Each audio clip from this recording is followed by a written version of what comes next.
നമ്മളെപ്പോഴും പറയും ഈ സർക്കാർ ഉദ്യോഗസ്ഥരുടെ അഴിമതി കഥകളെ കുറിച്ച് നമ്മൾ ഒരുപാട് കേട്ടിട്ടും കണ്ടിട്ടും ഒക്കെ ഉണ്ടല്ലേ. പക്ഷേ ഇപ്പൊ നമ്മൾ പറയാൻ പോകുന്ന ഈ ഒരു വാർത്ത എന്ന് പറയുന്നത് കുറച്ച് അതിര് കടന്ന അഴിമതിയെ കുറിച്ചിട്ടാണ്. സർക്കാർ ഉദ്യോഗസ്ഥരുടെ അഴിമതി നമ്മൾ പലപ്പോഴും കേൾക്കാറുണ്ട്, സ്വത്ത് വിവരങ്ങൾ കേട്ട് ഞെട്ടിയിട്ടുമുണ്ട്. പക്ഷേ തെലങ്കാനയിലെ ഈ ഉന്നത ഉദ്യോഗസ്ഥന്റെ അനധികൃത സ്വത്ത് നമ്മൾ വിചാരിക്കുന്നത് പോലെ ചില്ലറയൊന്നുമല്ല. 100 കോടിയുടെ അനധികൃത സ്വത്താണ്.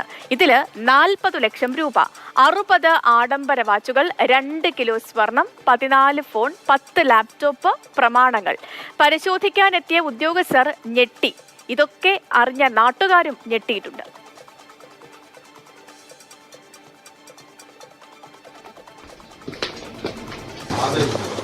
കെ ബി ശ്രീധരനാണ് ചേർന്നത്. ശ്രീധരൻ, ഇതിപ്പോ ഒരു ഒന്നൊന്നര അഴിമതിയായി പോയി. നമ്മൾ ഇതിനു മുൻപും പല ഉദ്യോഗസ്ഥരുടെയും വീടുകളിൽ നടത്തിയ എൻഫോഴ്സ്മെന്റ് ഡയറക്ടറേറ്റിന്റെ പരിശോധനയെക്കുറിച്ചുള്ള വിവരങ്ങളൊക്കെ കേട്ടിട്ടുണ്ട്, കണ്ടിട്ടുണ്ട്.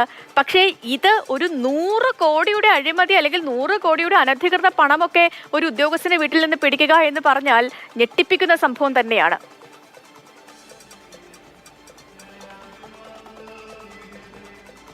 ഇതിപ്പോ ഒരു 100 കോടിയിലല്ല നിൽക്കുന്നത്. യഥാർത്ഥത്തിൽ അതൊരു 300 കടന്ന് 400 കോടിയുടെ അടുത്തേക്ക് വരെ എത്തിയെന്നാണ് ഹൈദരാബാദിൽ നിന്ന് നമുക്ക് ലഭിക്കുന്ന വിവരങ്ങൾ. ഏതായാലും ആ ലിസ്റ്റ് കണ്ട് തന്നെ ഞാനാദ്യം ഈ വാർത്ത കണ്ടപ്പോൾ തന്നെ ഞെട്ടുകയാണ് ആദ്യം ഉണ്ടായത്.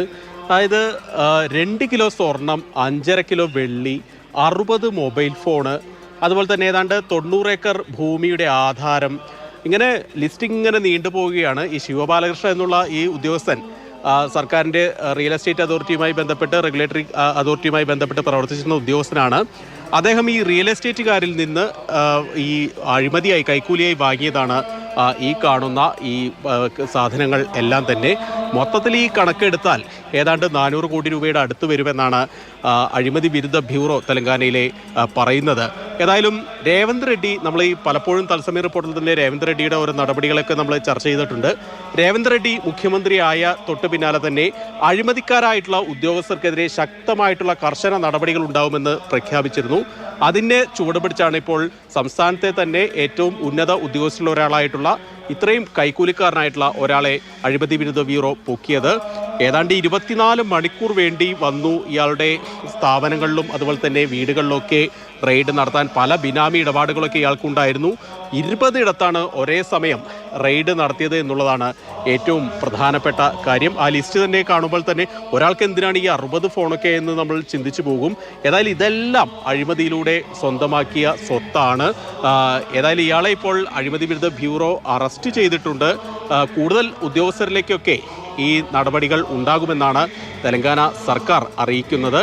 മറ്റൊരു പ്രധാനപ്പെട്ട കാര്യം, ഇതേപോലെ എനിക്കിപ്പോൾ ഓർമ്മ വരുന്നത്, കോട്ടയത്ത് പണ്ട് മലിനീകരണ നിയന്ത്രണ ബോർഡുമായി ബന്ധപ്പെട്ട് ഇത്തരത്തിലൊരു റെയ്ഡൊക്കെ നടന്നിരുന്നു. അന്നും ഇതുപോലെ വലിയ സ്വത്താണ്.